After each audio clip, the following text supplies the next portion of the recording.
Chers téléspectateurs d'Afrique Canada TV et de toutes nos télévisions partenaires en Afrique, bonjour. Mon nom c'est Greg Hassani. Aujourd'hui, nous sommes dans la ville de Vermont aux États-Unis où nous rencontrons l'ADG Richard Achinda Wailongola. Bonjour, monsieur ADG. Bonjour. Pouvez-vous, s'il vous plaît, vous présenter?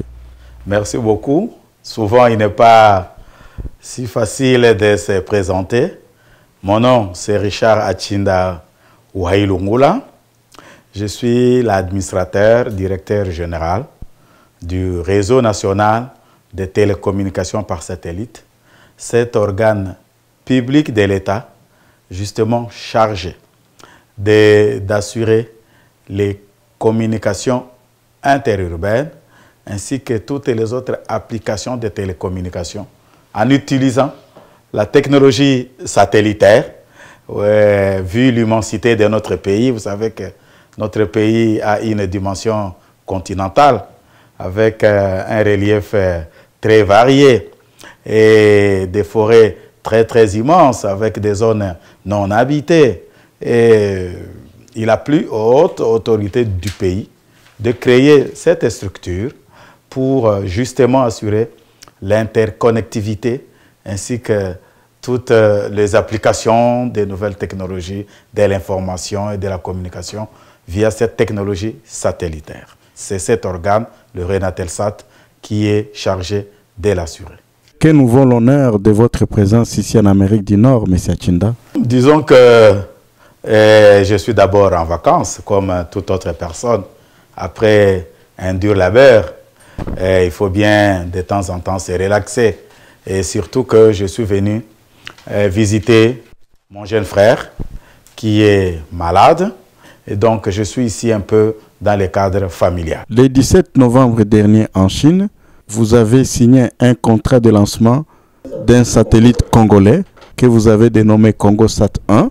Parlez-nous un peu de ces satellites dans le fond. Essayez de nous donner un peu plus de détails là-dessus, s'il vous plaît. Notre pays est immense, vraiment immense, à la dimension d'un continent. Seule la technologie satellitaire est à même de répondre à tous les besoins de communication de notre pays. Ainsi, les autorités, la plus haute autorité du pays, dans le cadre d'abord des 5 chantiers de la République, qui se résument à implanter des infrastructures dans le pays et aussi dans le nouveau concept, la révolution de la modernité. Pour relier cet immense pays et de recréer cette unité nationale et d'aller vers ce que l'UIT, qui est l'Union internationale des télécommunications par satellite, qui veut que d'ici, dans le cadre des objectifs du millénaire de développement, d'ici 2015, qu'il y ait une connexion par habitant de la Terre. Et donc, nous voulons que nous puissions doter notre pays des infrastructures de base afin de permettre à notre population d'en jouir. Et donc, l'idée est venue pour que nous puissions donner une autre alternative dans le secteur des télécommunications et créer ce qu'on appelle le backbone national. Le backbone, c'est un mot en anglais. Vous qui êtes dans les pays anglo-saxons ici, vous savez que c'est l'épine dorsale. Et donc, le backbone, c'est un réseau artère, un réseau dorsal, un réseau des réseaux, c'est un réseau fédérateur qui va effectivement donner ce qu'on appelle, permettre les autoroutes de l'information et de la communication. Ces autoroutes, effectivement, c'est au propre comme au figuré, va permettre la circulation d'un flux important de télécommunications. Et nous, comme nous œuvrons dans le secteur satellitaire, nous avons donc commencé à nouer des partenariats stratégiques sous l'impulsion toujours du gouvernement. C'est ainsi qu'en 2011, exactement en janvier, nous avions signé un contrat cadre avec 2 grandes entreprises chinoises pour justement commencer à réfléchir comment à fabriquer, lancer, mettre en orbite et maintenir les services du satellite congolais, les tout premiers satellites congolais. Et c'est à la dimension de notre pays. Et donc, ce que vous avez dit le 17 novembre, c'était maintenant la concrétisation avec l'organisme de ce grand pays, la Chine, qui a en charge de vendre les applications de la technologie militaire aux civils. Et donc, nous avons signé un grand contrat avec China Great Wall Industry Corporation pour matérialiser justement cette volonté de doter notre pays de son premier satellite. C'est vrai, vous avez cité le Nigeria, mais c'est le même partenaire qui a lancé le satellite du Nigeria. Et en Afrique, effectivement, en fait, nous ne serions pas le deuxième, nous serions plutôt le troisième, parce que le premier pays à avoir ses propres satellites, c'est l'Égypte, Nilsat. Après l'Égypte est venu le Nikomsat, c'est le satellite du Nigeria. Et le troisième pays, ça sera maintenant la RDC, et avec CongoSat 1. Donc le 17 novembre fut un jour historique par la concrétisation de cette signature. D'où est venue cette idée? Qui a vraiment conçu l'idée pour la RDC d'avoir son propre satellite, une technologie aujourd'hui qui n'appartient qu'aux grands de ce monde? Oui, vous savez, d'abord, les Congolais doivent être fiers. Les Congolais sont presque experts en tout. Et d'ailleurs, nous qui avons l'habitude souvent de voyager, nous découvrons dans beaucoup de domaines, même des hautes factures dans les autres pays, les Congolais sont présents. Surtout dans les milieux de la diaspora. Et donc, au pays, nous aussi, nous ne sommes pas restés en reste, parce que, permettez-moi cette tautologie, dans sa vision de la révolution de la modernité, le président de la République, son Excellence Joseph Kabila Kabange, a poussé toutes les intelligences, tant internes qu'externes, pour la modernisation de notre pays. Et donc, nous nous sommes sentis obligés, au niveau du réseau national des télécommunications par satellite, d'appliquer et d'exécuter les mots d'ordre du président de la République. C'est ainsi que nous avons conçu deux grands projets. Le premier projet, c'est de doter la RDC au sol des infrastructures pour créer un réseau à large bande de grande capacité. Vous savez que c'est ce qui manquait à notre pays. On disait que la RDC est un trou noir parce que nous sommes au centre de l'Afrique, comme le disait Frantz Fanon. Et donc, pour relier les Cap à Alexandrie, par exemple par la route, vous devez passer par la RDC. D'est en ouest, même les programmes du NEPAD passent par un hub, un nœud qui doit être en RDC.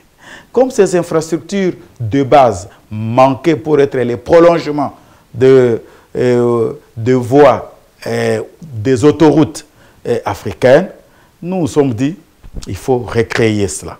C'est ainsi que le backbone satellitaire, qui est un complément même à la fibre optique pour notre pays, a deux volets au sol, implémenté, désenclaver tous les milieux, dans un premier temps 366 villes et localités au sol, et en utilisant des infrastructures au sol, ce que nous appelons les stations terriennes, avec des VSAT qui sont des antennes capables de véhiculer toutes sortes d'informations. Or, ces infrastructures au sol sont gourmandes en capacité satellitaire. Alors, au lieu d'enrichir les opérateurs satellitaires internationaux, pourquoi pas nous aussi lancer notre propre satellite capable de répondre aux besoins à capacité de tous les opérateurs nationaux, tels que vous les connaissez, tous les opérateurs satellitaires, que ce soit RTL, Vodacom, Tigo, tout ce que vous savez. Et pour les applications, par exemple, de e-gouvernement, et téléenseignement, et télémédecine. Alors, pour préserver la fuite des capitaux, afin que cette grande richesse soit encore nous revienne, nous sommes dit, envoyons un outil. C'est ça les satellites. C'est de là qu'est née cette idée de lancer le premier satellite congolais. Primo, pour répondre aux besoins en capacité interne.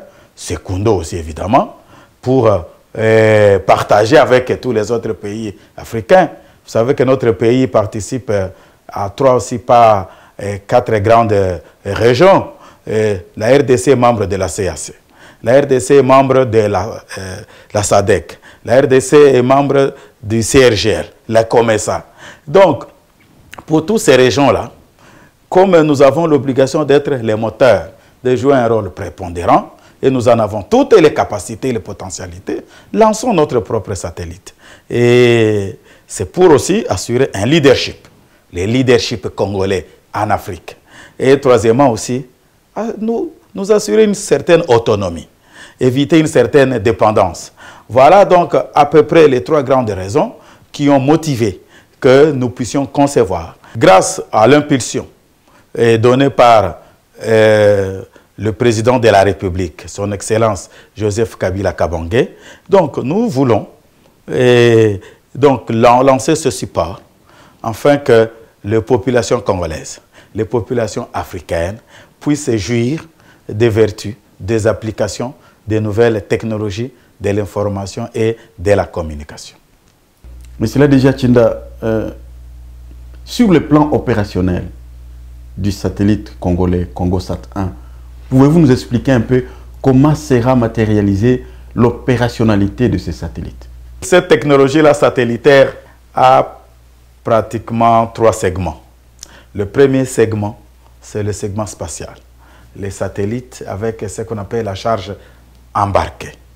Et pour toutes les applications que l'on voudrait bien y installer. Ça, c'est dans l'espace, quel que soit le type de satellite. Nous parlons du satellite de télécommunication.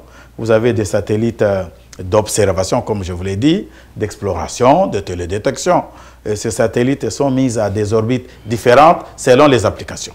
Ici, pour circonscrire les sujets, nous parlons du satellite de télécommunication placé à l'orbite géostationnaire à 36 000 km de la Terre. Ça, c'est le premier segment, le segment spatial. Le second segment, c'est au sol. Le satellite qui est très loin, il faut le maintenir en service, il faut le commander. Et donc, il y a ce qu'on appelle l'équipement au sol, ground station au sol, pour les télémesures, télécommandes, pour maintenir les satellites en état de fonctionnement permanent. Et ça, ce sont des stations vraiment spécialisées. Et donc, pour notre pays, nous allons bénéficier de ce qu'on appelle les transferts technologiques. Un savoir-faire, les know-how. Donc, il y a des sessions de training pour nos ingénieurs, nos jeunes ingénieurs, afin que nous puissions avoir toute la maîtrise. Ensuite vient un autre segment, c'est le segment application. Exploitation des services. Les services que doit rendre ce satellite, ça ne sert à rien de l'envoyer sans que l'on puisse utiliser. C'est là où on parlera, par exemple, de téléport, la construction d'un téléport. Et c'est là où on parlera, par exemple, la construction d'un grand switch pour connecter tous les réseaux, tous ceux qui vont aller là-dessus. Et j'anticipe une question que vous pouvez poser pour vos téléspectateurs. Quel est le timing, la durée? Et à partir du moment où vous avez signé qu'en texte, la population peut espérer commencer à jouir de toutes les applications du satellite. Vous savez, c'est un processus. Dans un premier temps, nous signons des accords, des documents au niveau de notre entreprise. Maintenant viendront les négociations pour les accords de financement.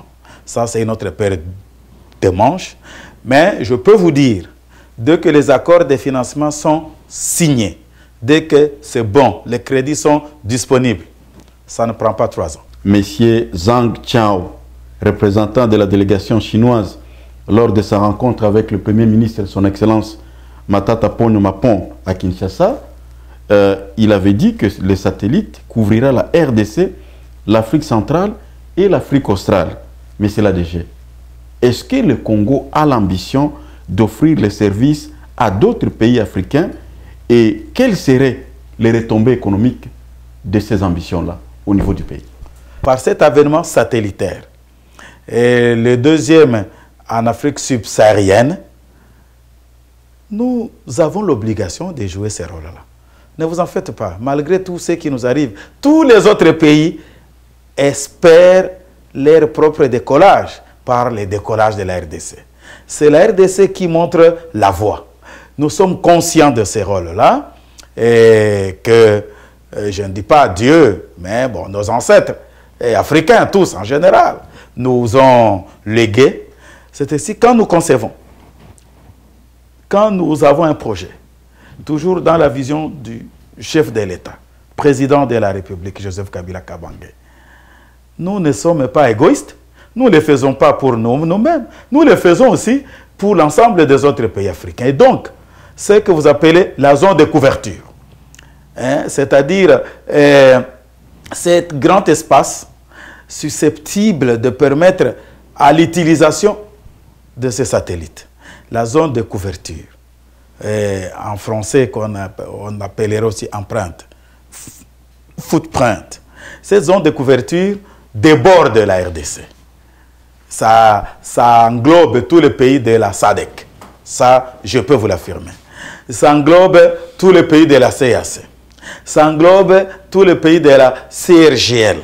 Donc, vous comprenez que si vous faites la sommation de tous ces ensembles-là, vous verrez que ça englobe pratiquement un plus grand nombre de pays africains. Parce que cette technologie-là, ce n'est pas chaque pays qui, chaque jour, il dort, il se réveille, je lance mon satellite. Autant déjà utiliser le satellite qui est là. Et en Afrique, comme je vous l'ai dit, il y a l'Égypte, dans le pays de Maghreb, qui a son propre programme. En Afrique subsaharienne, vous avez le Nigeria qui a donné le temps, il est à son deuxième satellite. Vous avez tous les pays africains réunis qui ont lancé, qui sont dans un programme qu'on appelle RASCOM. Et ils sont à leur deuxième satellite. Et bien sûr, maintenant, la RDC. Et le grand pays, 2 345 000 km². Quelle superficie! Et donc, quand nous cherchons des solutions pour la RDC, nous sommes conscients du rôle, du leadership que doit jouer ces grands pays pour l'ensemble des autres pays africains. Et donc, tous les autres pays africains vont être bénéficiaires de cette grande avancée technologique. Merci, monsieur l'ADG. Nous voulons savoir quel est votre mot de la fin, surtout à la diaspora congolaise et africaine de l'Amérique du Nord, s'il vous plaît. Merci beaucoup. D'abord, je voudrais, au travers de vous et de votre télévision, franchement, j'ai lu d'abord cette initiative. Je vois que ça, c'est une autre image de la diaspora. Une image vraiment positive. En réalité, nous qui sommes au pays, nous avons parfois des signaux négatifs. Mais je me dis, il y a des Congolais, des Africains qui ne baissent pas les bras. Donc, au travers de vous, je voudrais remercier, encourager et féliciter tous les Congolais de la diaspora, tous les Africains de la diaspora, de croire en leur pays, de croire en leurs leaders, de croire en l'unité et au développement de leur pays, au-delà des divergences, au-delà des malentendus. Et je voudrais dire que la RDC, notre pays, est en marche. Franchement, celui qui a été au Congo il y a 10 ans, celui qui a été au Congo il y a 6 mois, il y a 3 mois, il arrive aujourd'hui au Congo, il y a toujours un plus. Nous voyons ce qu'on appelle une dynamique de développement. Nous sommes en train de vivre ça. Donc, j'encourage la diaspora, comme celle que je viens de vivre aujourd'hui, qui est positive, avec Non, un matériel moderne. Je ne dis pas que c'est vraiment très extraordinaire, mais avec un savoir-faire, une compétence, et avec les moyens de bord. Non, je me sens comme si j'étais dans un studio moderne. Et croyez-moi, je connais parce que je suis en même temps les diffuseurs nationaux en RDC. Vous savez, le Renatelsat, non seulement il a pour rôle d'assurer les communications interurbaines, et en même temps aussi d'assurer la diffusion de la radio et la télévision sur toute l'étendue de la République. Donc, coup de chapeau à cette diaspora productive, imaginative, qui veut apporter ce qu'elle est venue apprendre ici, vers chez nous. Nous avons besoin de vos compétences. Nous avons besoin de votre savoir-faire. Nous avons besoin que vous puissiez venir chez nous, aider nos jeunes. Un, à croire en leur pays. De deux, et à créer, à doubler d'initiatives pour développer notre pays. Vous, les membres de la diaspora, et nous qui sommes restés au pays, soyons unis, ensemble, au-delà de nos clivages politiques, reconstruisons notre pays. On peut être d'accord ou pas avec un leader, mais c'est celui-là que nous avons. Et c'est celui qui est là. Et nul n'est parfait, aucune œuvre humaine n'est parfaite. Donc ne soyons pas là tous les jours à doiter les autres, à critiquer les autres, mais essayons plutôt à apporter le meilleur de nous-mêmes, afin de corriger toutes les erreurs dans le calme, et sans violence, parce que la violence ne produit jamais rien. En tout cas, je vous remercie. C'est un appel pathétique que je nous lance à nous tous. Ensemble, reconstruisons notre pays. Je vous remercie. Très chers téléspectateurs, vous venez de suivre l'ADG Richard Achinda Wailongola.